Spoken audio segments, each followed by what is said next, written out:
Russia cannot be trusted. They have actually lied throughout this crisis, and in the preparations for the crisis, when we saw the significant Russian military buildup throughout the fall and the beginning of this year, they denied absolutely that they had any plans whatsoever to invade Ukraine. So we cannot trust their words. We have to judge them by their actions. Welcome back to our special coverage of Russia's war on Ukraine. I'm Waschuk, and I'm in Krakow, Poland tonight. That was NATO Secretary General Jens Stoltenberg reflecting on Russia's pledge to move away from the capital city of Ukraine, Kyiv, as well as Chernihiv in the country's north. There is some evidence that they have not done that. They've used the opportunity to re-strategize and to build up troops in the Donbass region. We want to get some more insight on what all of this could mean for the trajectory the war is on. To do that, I'm joined now live by Roman Waschuk. He's the former Canadian ambassador to Ukraine from 2014 to 2019. He's now Ukraine's Business-Ombudsman. Mr. Waschuk, pleasure to see you. Thank you for staying up so late and joining me live. I appreciate it. Great to be here. Let's start off on the Russian claim that it would change its military posture. What do you think underpins that? What's underpinning it is that in and around the capital city of Kyiv, they were about to be encircled and defeated by the Ukrainians in a bad way. They had overextended, their logistics were terrible, the Ukrainians were beginning to bottle them in, and so what is being presented as a gracious concession is in fact them cutting their losses and retreating to more defensible lines further north. It's interesting because maybe 2 weeks into the war, I was speaking to some contacts in the Defense Department who said they had expected Kyiv to fall within days. What does it say that not only did it not, but the resistance of the Ukrainians proved so strong that it essentially looks to have forced Russia to alter its military strategy? I think Ukrainians are a very self-critical bunch of people, so they may have talked themselves down in the period before the war. I think Canadian forces, people who were on the ground with Op Unifier training, would have had a more positive outlook on the people that they'd shared experiences with. Certainly, there was a saying that a small Soviet army can't defeat a big Soviet army.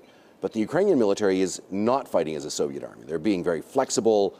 They're empowering their NCOs, their sergeants, leadership.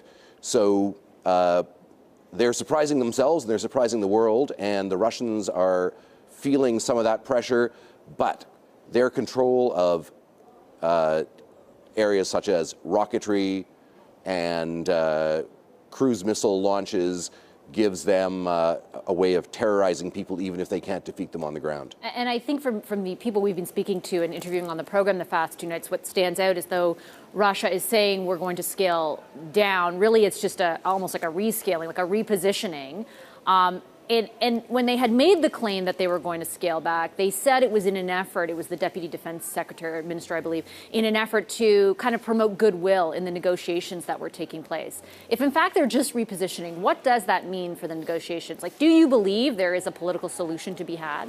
At the moment, probably not yet. I mean, people are kind of going through the motions of these talks and hoping something will stick. I think it's too soon in the game. I think both sides are still thinking they can negotiate on the battlefield, and that is why, of course, you're also hearing more and more from President Zelensky and the Ukrainian military on getting the kind of weapons that would allow them to actually push the Russians back even more forcefully. And what do you think the possibility of that is? And I ask because their ask has been exactly as you lay it out. NATO, various member countries, including Canada and the United States, have kind of drawn a line, right? We won't loan the fighter jets. It doesn't appear that the anti-missile systems are on the way directly to Ukraine anytime soon. Like, what can you tell us about what you think, how much further you think allies are willing to go? Well, allies themselves know that. Should they go? I think some are beginning to lean in that direction. The British today announced that they would be sending more advanced systems to the Ukrainians, including coastal defense, which probably means land-to-ship missiles. They've already provided more sophisticated ground-to-air missiles that can hit planes flying higher. What we don't want to be in, I think, is a sort of palliative care situation for Ukraine, where they're given just enough not to be crushed, but not enough to actually win decisively. Does it feel like that's where we're at right now, though? I think if we stop where we are, we're a bit in that situation. The Ukrainians have the will, which is like basically one of the key factors in any military campaign, to win this one. What I'm worried about is that maybe in a place like Washington, people are afraid of the consequences of Putin losing. And that puts the Ukrainians in a very difficult situation where you're encouraged to fight but not allowed to win. Do you think the same concern exists in Ottawa? I think people are observing and watching and calibrating.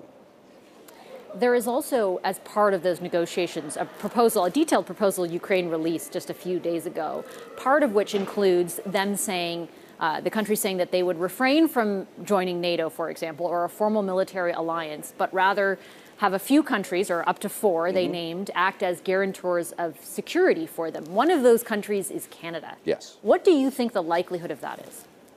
Well, it's kind of a NATO without NATO. Yeah. It would really only work if Russia were put into a position where it would accept it, and where it would accept the inevitability that if it wanted to invade Ukraine again, others would actually engage more actively. I don't think the Russians are there yet, and so I think these discussions are, again, they're sort of soundings, but they're not the silver bullet solution right now. Let's say in some world, and I'm certainly not a predictor of anything Putin decides or Russia agrees to, but let's say they do agree to that idea. Let me flip the question. What do you think about the willingness of Canada to engage? Because essentially it means, my understanding from talking to people in the government is it means should Russia or some other country invade Ukraine again, Canada would be sending soldiers to defend Ukraine. Correct. Yes, that's what it would have to mean, because it would have to be beyond simply supplying weapons and issuing hashtags. So, that is a major commitment.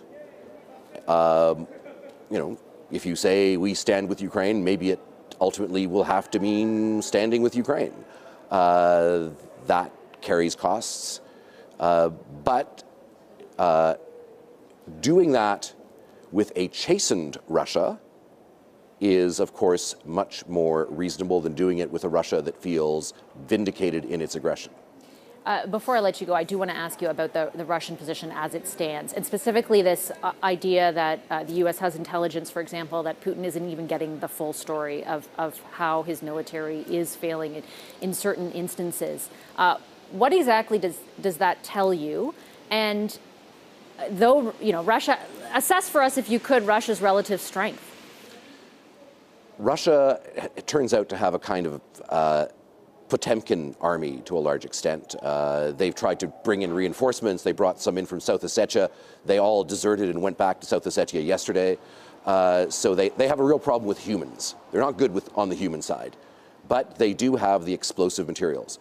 And they have the N-word, which they can activate. Just mention the word nuclear, and everyone on the Western side seems to forget that we actually have nuclear weapons too. I get the feeling sometimes that deterrence only seems to be working one way. Why do you think that is?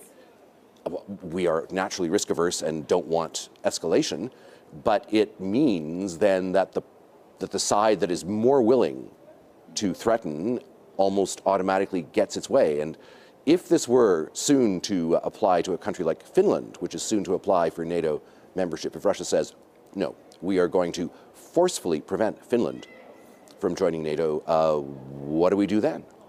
What do we do then? Good question for me to pose to a minister soon. Thank you, Mr. Waschuk. Pleasure to have you with us. Appreciate you making the time.